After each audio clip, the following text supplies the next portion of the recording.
Was your favorite until after this performance?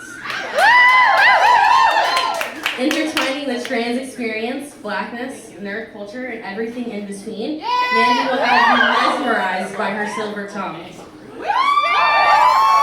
help me welcome Mandy Faye to the stage.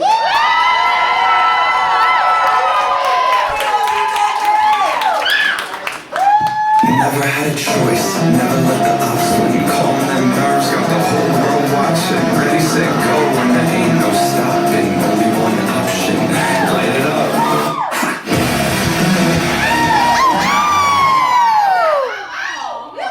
No titties or anything, I'm sorry. No stripping. Not today! Cut! Yeah, I mean, eventually. I'm waiting. Hi, everyone. Hi! This is like when I teach middle school. So we're gonna try that again. I'm gonna say hi, everyone, and I'm gonna want to hear everybody participate. Hi, everyone. There we go. Are we having a great show tonight? There we go. Let's give it up for everybody who's already performed. Let's give it up for our host.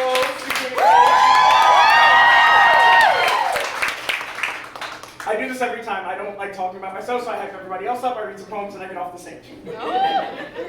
So we're going to start with a poem. For those of you who are nerds, I have a poem called Gender Any Percent Run because I treated transitioning like a speed run.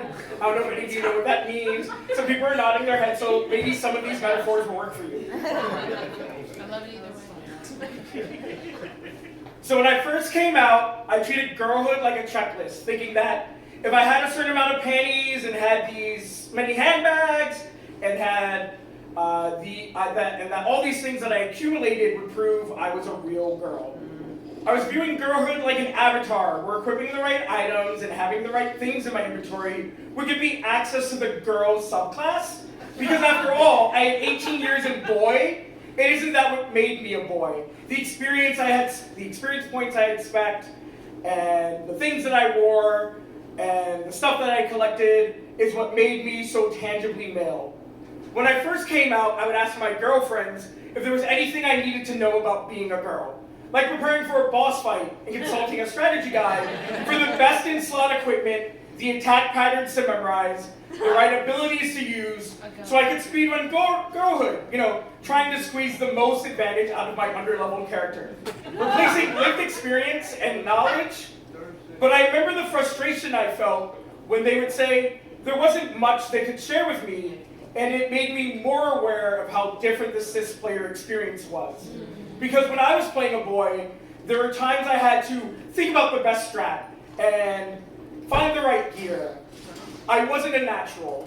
It wasn't like breathing. Being a boy wasn't a free action. Being a boy was more of a performance check. And I often felt like I needed weighted dice despite all of my proficiency. Boyhood was like an improvised strike. But for the cis player experience, it's like flow state. Unthinking and reactionary, different from breathing, not a form of sustainability, and I guess that's why no one told me I didn't need to wear a different bra every day. Because to the cis player, girlhood isn't a character class. Because to the cis player, girlhood is a trait, and they didn't have to come out and equip any gear or assign any skill points.